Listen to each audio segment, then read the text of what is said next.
Now, how are you all feeling this wonderful Easter Sunday? Oh, give me some fans more. How feels wonderful, beautiful, handsome, enlightening, and fantastically prosperous and healthy you this wonderful Easter Sunday? That's it. I welcome all of you to today's Easter Sunday's lesson sermon. Today, all over the world, the echo here is, He is risen. He is risen. Christ is risen. But I hear people are even now going to look for Him. But the thing is, have we listened to the message? What does it mean to us? And what have we found ourselves about this He is risen message? What I'm reminded of when I hear the Easter message is what St. Paul said. Awaken, thou that sleepest, and rise from the dead, and Christ shall give thee light. If you go through this experience whilst you are still, in the waking state, then you have attained your own Easter and you can celebrate. You see, Easter signifies the time that the Lord Jesus resurrected from the dead. This morning, whilst we were going on a walk, Reverend Nishon reminded me jokingly, he said, Reverend, I remember the time you said someone told a lie that God died. You see, if God dies, there wouldn't be life. It is the body which dies. But this is to show us that we are indeed spiritual beings made in the image and likeness of God. And for us to recognize and experience eternal life, we must go through the death of this body whilst we are alive. St. Paul used to say that I rejoice by the experience that I go through daily. I die daily. When you practice the Kriya Yoga Pranayama, you learn how to transcend this body and the mind and rest in pure spirit, and you may not be aware of your body's breathing process for a long time. Now, Lahiri Mahashaji said that breathlessness is deathlessness. When your body stops breathing, they say you are dead. And so, through the practice of Kriya Yoga, and also when you search through all scriptures and all dictionaries the true meaning of Easter, when you search for the esoteric meaning of Easter, it tells you that it is the time that the Christ overcomes the ego of the pertinent soul. And when you look at our tenets of this ministry, the last one is surrender of the ego in favor of God consciousness. we allow our Christ nature to become dominant. When you find out that there is a power greater than you, you surrender to it. If you think that life is war, then it is you fighting against your own true self. And when you find out that, Charlie, this battle I cannot win, you surrender to God. You say, Lord, I can do it on my own. Of my own self, I can do nothing. But you do it through and as me. Until we awaken to our Christ nature, we are in a dream world. We are asleep to the truth of the world. Most of the time, you hear enlightened people say that they encountered a great light and they awoke as if from a dream, and from that day onwards their life changed. You live a new life. So when you want to live a new life in Christ, you must be able to surrender your sense of separateness. You must not see yourself, I'm a Christian, he is a Buddhist, he is a Muslim, he is a Hindu, he is a this. No. You see all as children of God. Recently, a video was posted to me which showed the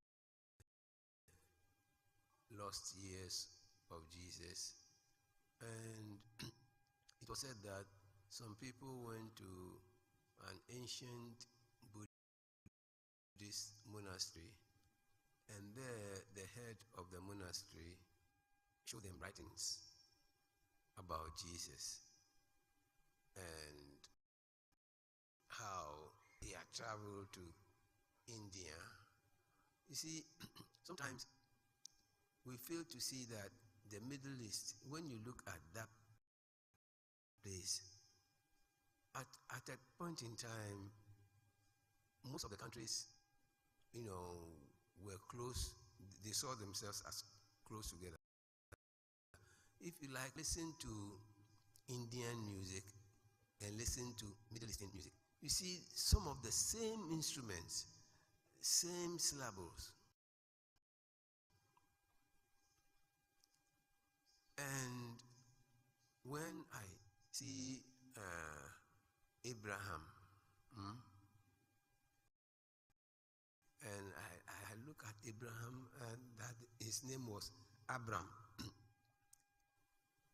the Muslims call him Ibrahim. And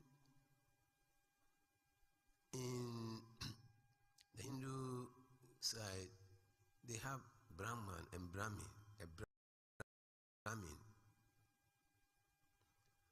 When you look at mother, they say Mata, and Mata is also mother in the Arabs. And so the culture is similar. And therefore, there are no two ways to awaken. There is only one way to awaken. And that is to recognize that you are not the body. You are not the mind. Blessed Spirit, that is what you are. And this thing has created a lot of religions. If all of us will take it upon ourselves to look for God within, and we find it, if we are 7 million people on the face of the planet, then we have 7 million religions, which is one, because all of us will arrive at the same destination. It is not an outward destination. Like, how would the whole world fit in Jerusalem, where Hamas is constantly bombing, and we say, Jerusalem, my happy home? You think the people living in Jerusalem, they are happy today? But there is a place within you, which is the abode of peace. That is the true Jerusalem. When St. John said, I saw a new heaven and the old heaven and the old earth were passed away. He was not talking about a new sky. He was talking about a revelation, a new, he saw that the old idea of heaven and the old idea of earth were not true. Heaven is the realm within, and the earth is the realm outside. When they say God created the heaven and the earth, doesn't mean he created the sky and the floor. No. Created the within and the without. And therefore, when Jesus prayed in the Lord's Prayer, said, thy will be done on earth as it is in heaven. When the ideas of God are revealed within, it must express without. And all of these things are shared with us, and yet we think that Jesus must drop from the sky. We think that we must see angels with wings. You see, formerly, when you look at this angel with wings business, formerly, people thought heaven was the sky. And if an angel will come from the sky, he has to fly, because birds have wings. And so, angels must have wings. But when you read even the story of Job, not Job, the one who, Sodom and Gomorrah, Lot. Some angels visited him, and they visited Abraham. And when they visited Abraham didn't see people with wings, so people just like himself. When people talk about angels, look, right now, people can levitate without wings. You understand? So God doesn't need to create wings for human beings to fly.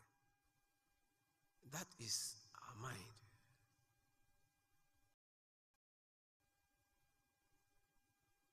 When the series Touched by an Angel was being shown, one day my children were going, I was taking them to school, and when we reached Legon area, Ananda said, hey, this Touched by an Angel, she was enamored by it. But she said, but these angels they don't have wings. And I said to her, Anna, angels don't have wings. So he said, oh, Daddy, have you seen an angel before? And I told her, I have seen more than an angel before. That was the first time I, expressed to anyone an encounter that I had a long time ago. I was in the house and I heard a knock on the door.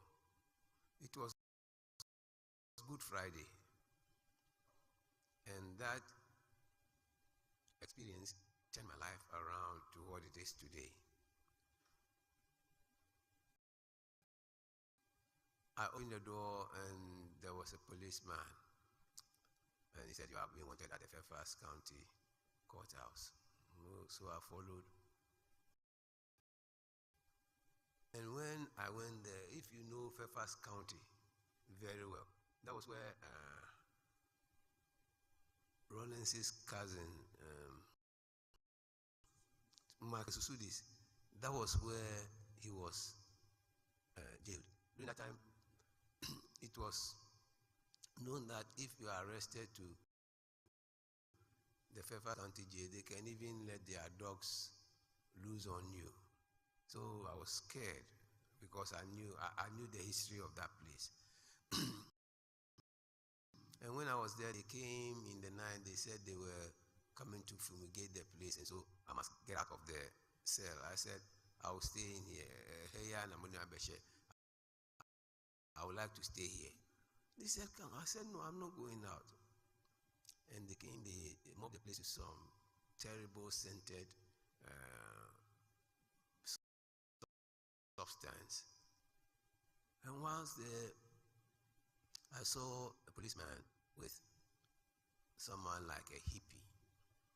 He brought the person, and the person opened the door. And when he came in, he gave me a white handkerchief. By that time, my dad had come to America, but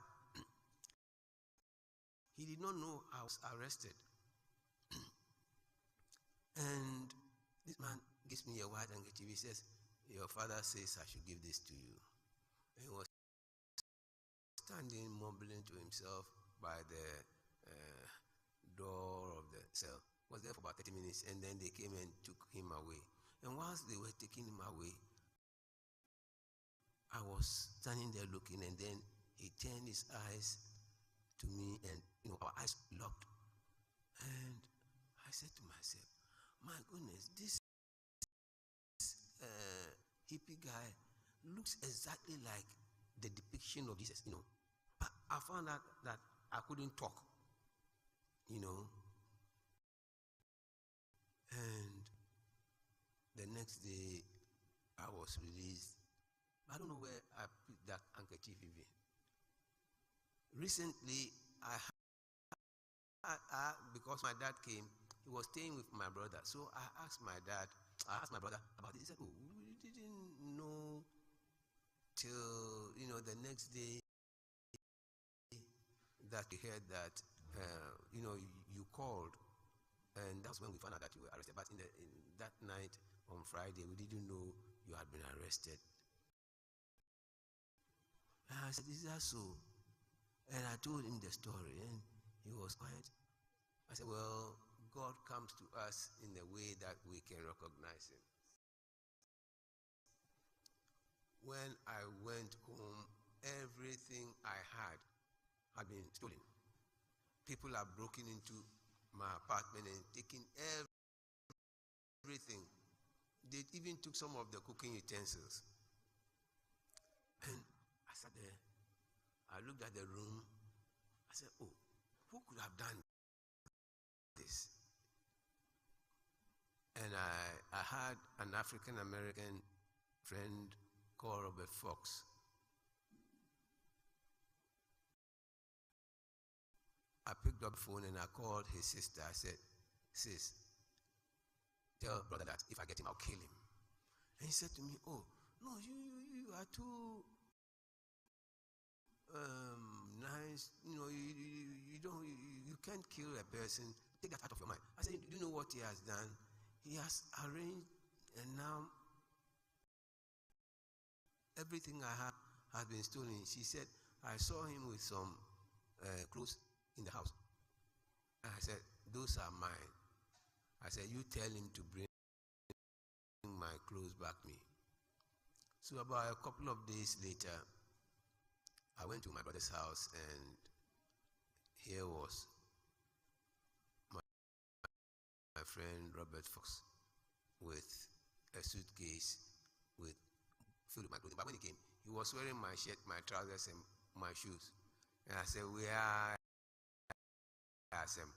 So I just, said, you just put the things down and leave. Later on, when I came back to Ghana and went back to the US, he called me at Lakemont. He said, oh, brother, your things that I stole, I still have them. And I said, first I was mad at you, but now I am giving the things to you as a present. Take them because I don't need them anymore. He said, are you sure? I said, yes. I said, where I am, I wouldn't need movie projector and my TV and other things. I wouldn't need them. But where you are, you need them, so keep them. And that was the last time I spoke with him. You see, I saw that later on, looking at all, I saw that incident as the turning point in my life, because if my things had not been stolen and my car and everything, like maybe I wouldn't be here today. I would have been dead long ago. Because I was very, very frisky then. I didn't fear anything. But the Lord took me and turned me around. And then when I came back to Ghana, I wouldn't even kill a mosquito. I live in the room. When I see the mosquitoes, I look at them and I say, at that time, I was practicing harmlessness. So I wouldn't even, but I was one person who would not miss a mosquito. It flies. I even observe them. I will be lying down, and when they are coming, they will fly towards the light and come straight at you. And when they are coming, I just don't look at the light. I look, in between the light and the floor, and I see them coming, and and they are gone.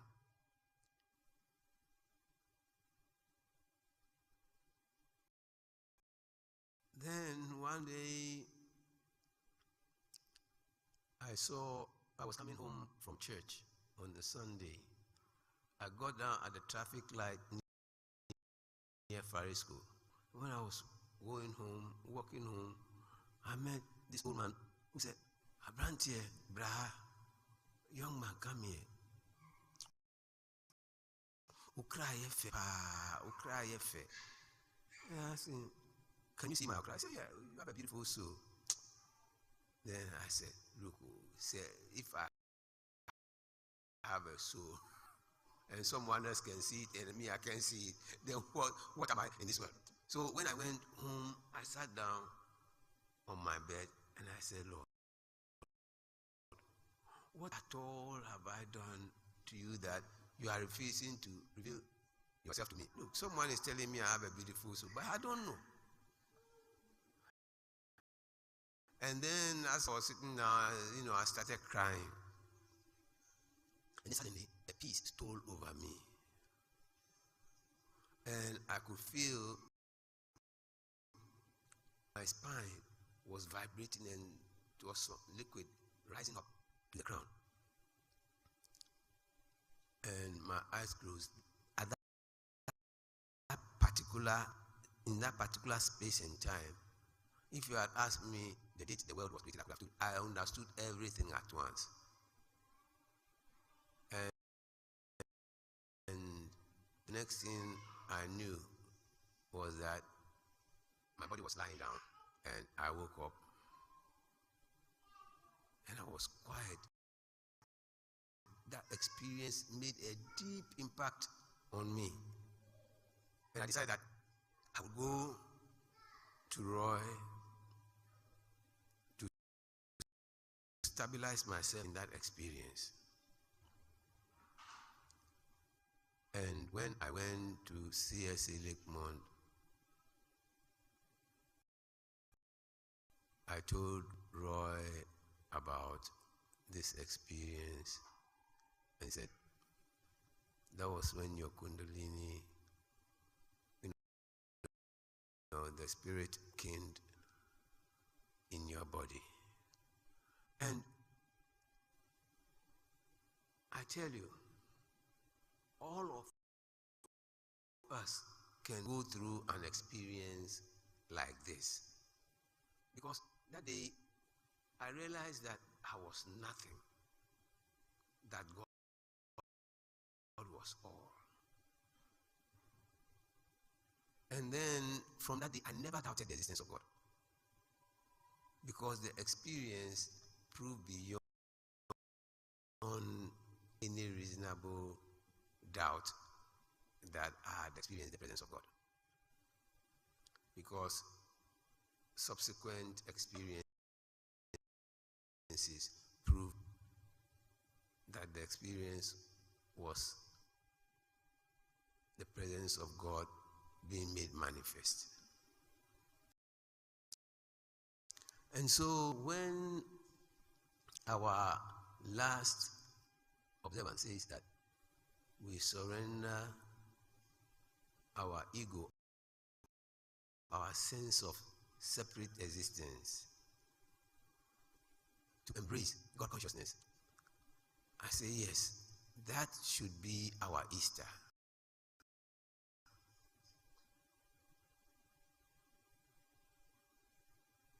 Brahmananda said that the space between the eyebrows, that is the gate to the east, where the sun rises. And the reason Christ reveals also the time that we have early, more, we have more lengthy days and short nights. When spring, a new beginning of life, is awakened. And so, for Easter, every person should go through the Lent period with the aim that by today Sunday, Easter Sunday, you'll be able to awaken to your oneness with God. You see, when you start the fasting is abstention from something. So you are fasting from all negativity. And then on the first day of Lent, Ash Wednesday, it's like that is the day where you burn all negativity. It's like the phoenix. You burn all negativity to rise again. And then you learn humility. You learn all forms of disciplines. But when I look at people who go through the Lent period and they think that it is just not eating food, but all day they are thinking about food. Yeah. When you are going through Lent, when you are waiting for 6 o'clock in the evening to eat food, so all day you'll be thinking about food. That is not it. All day your attention should be God-focused. It is better to go ahead and eat the food and sit down in meditation and focus on the presence of God than not eating and saying, Charlie, that is so trouble.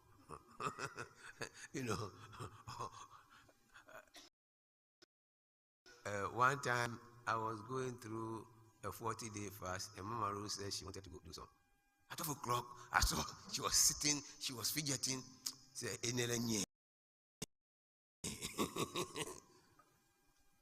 12 o'clock, she went and she started eating. I said, well, this is not a fight or, a challenge. You couldn't do it, no problem. The next year, I wanted to do again. He said, you just leave me out of this. I'm not going to. Then I have a friend who says, yeah, me, since they born me, I've never missed breakfast, lunch, and supper. And then I remember I was in India with Reverend Isaac John.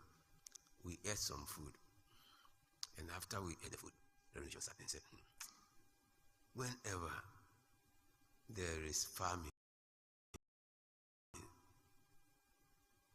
in Ghana or anywhere I am, I'll say, God, you just take me out so that others can eat, because yeah, it depends.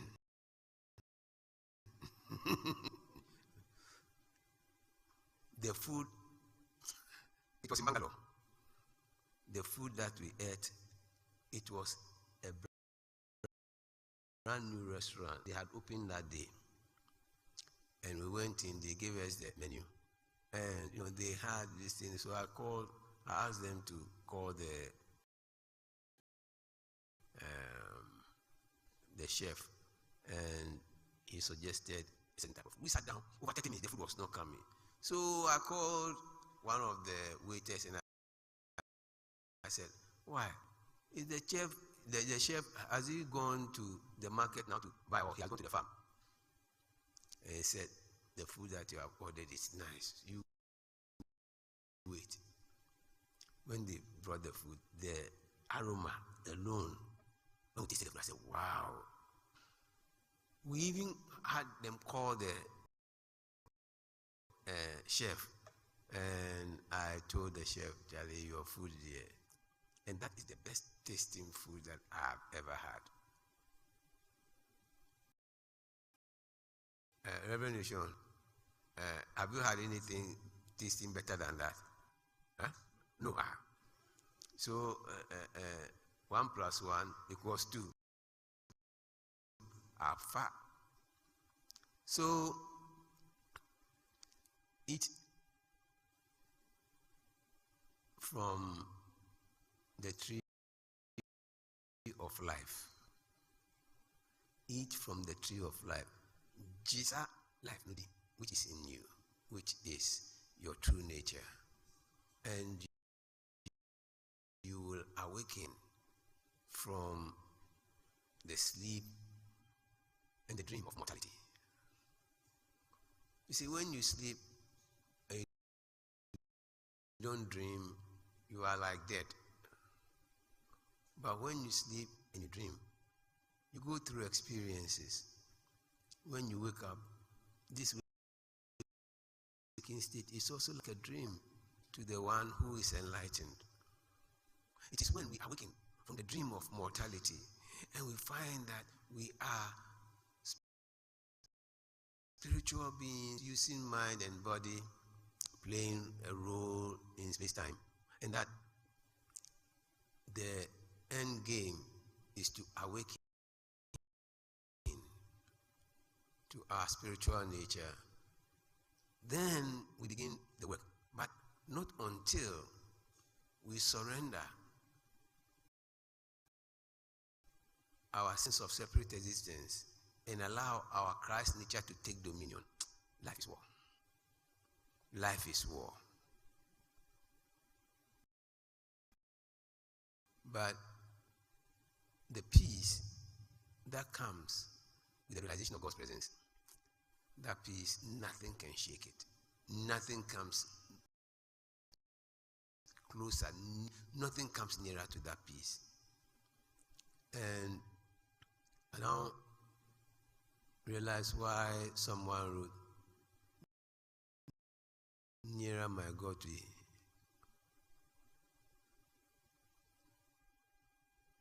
It says, nearer my God to thee, even though it be a cross that raiseth me, still all my song shall be nearer my God to thee. When the presence of God is being revealed, the peace that you experience is more than anything that you've experienced prior to that.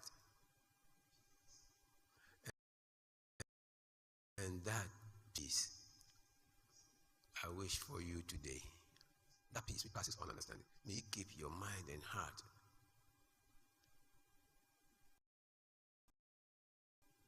locked in your Christ nature. It may be sooner than later. Namaste.